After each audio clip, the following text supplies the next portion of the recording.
We're next going to address redox reactions. These are also known as oxidation reduction reactions, but in reality what they are electron exchange reactions. An example of an oxidation reaction is copper metal going to copper 2 plus 2 E's. As you see, electrons are going to be part of the products.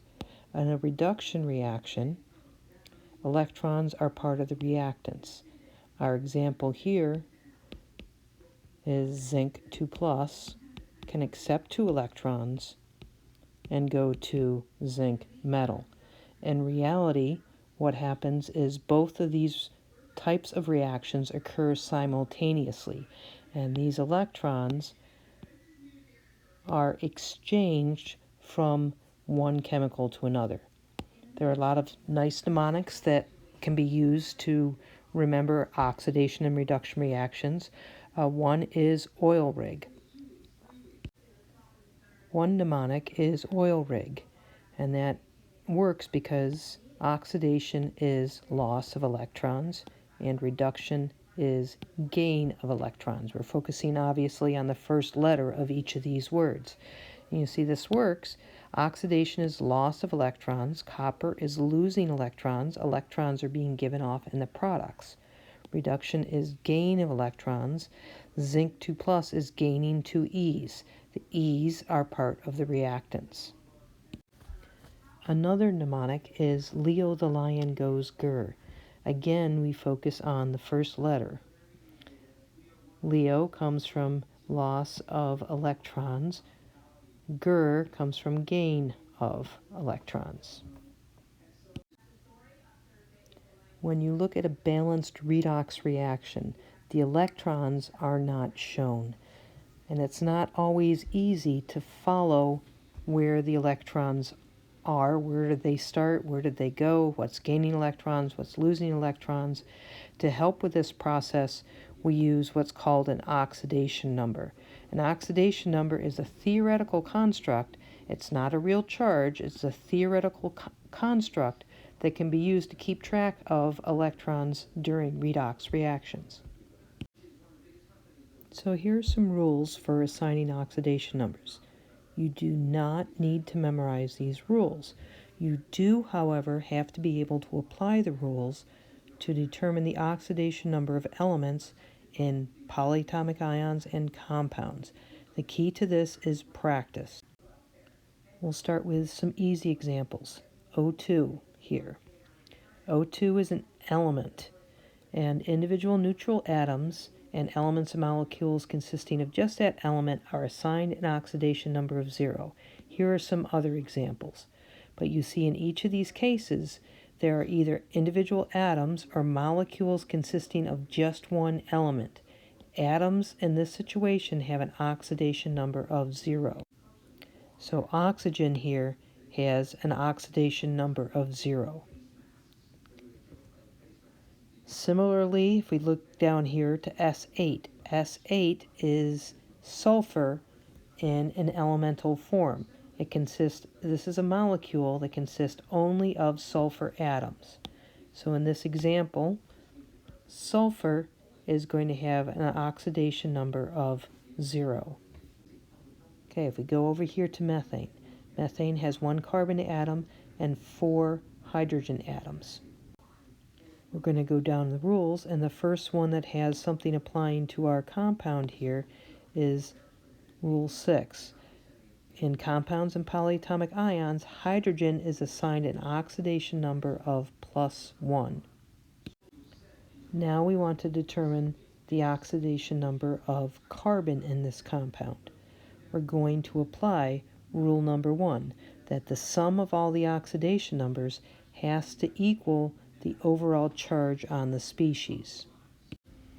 I want to remind you the net charge on neutral compounds is 0.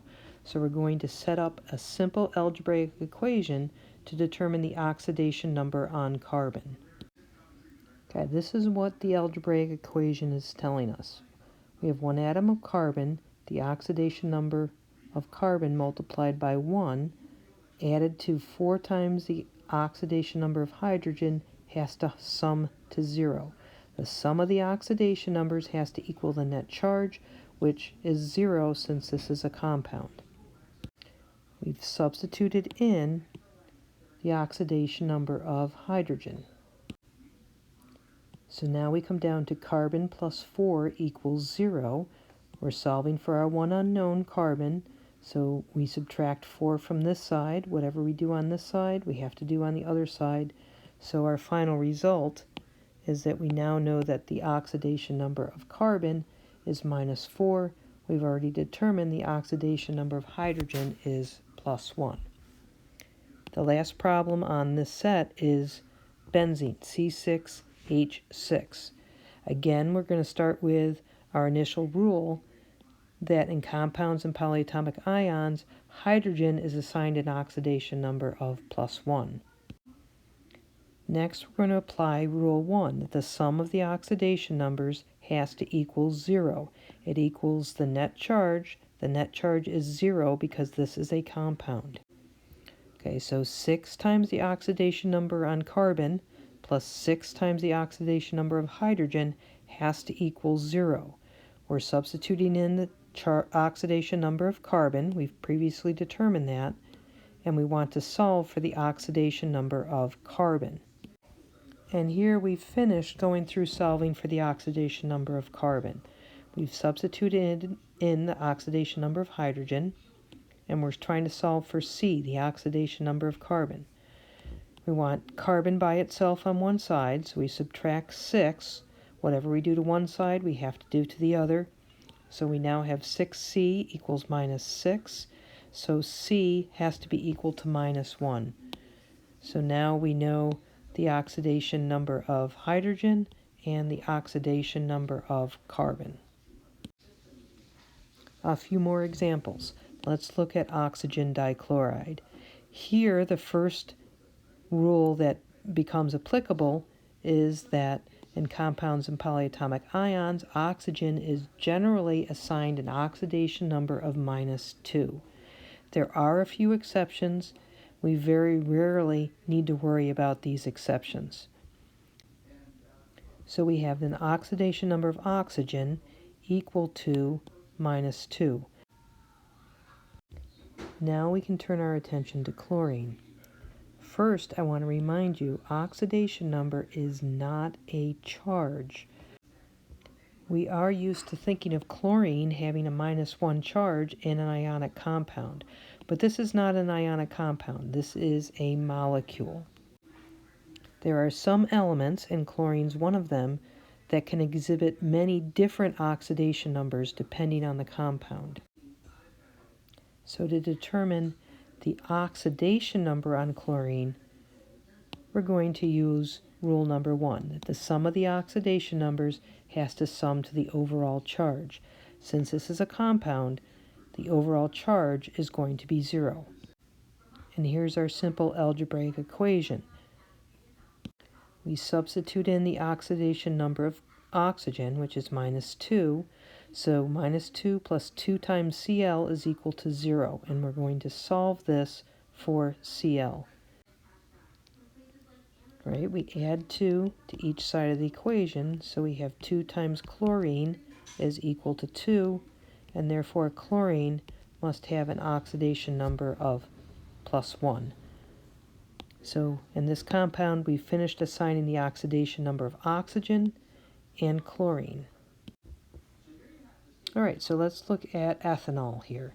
We have 2 carbons, a total of 6 hydrogens, and 1 oxygen.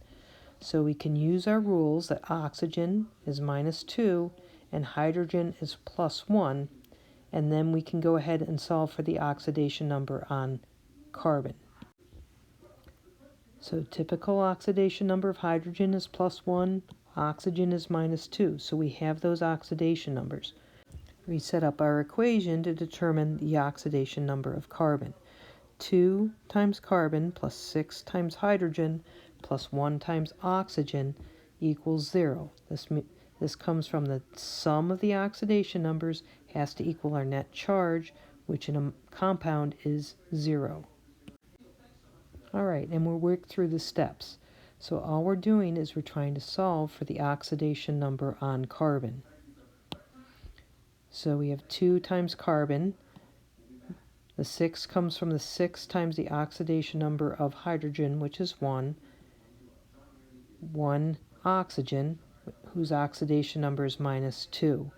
So we step through our steps, and we finally get to the result that the oxidation number of carbon in this compound is 2. So 3 different elements in this compound. We've determined the oxidation number of each one. All right, looks like we have a very easy answer here. This is the elemental form of aluminum. It's going to have an oxidation number of 0. Okay, now let's look over here at P2O5. Again, oxygen is going to have an oxidation number of -2. We can determine the oxidation number of phosphorus from that. All right, we've determined the oxidation number of oxygen, gave it its typical oxidation number, and we set up an equation to determine that for phosphorus. So equation is based on the sum of the oxidation numbers equaling 0 because this is a compound. So we have 2 times the oxidation number of phosphorus plus 5 times the oxidation number of oxygen, which is -2, is equal to 0. And we can sum through our steps and ultimately arrive down at the oxidation number of phosphorus.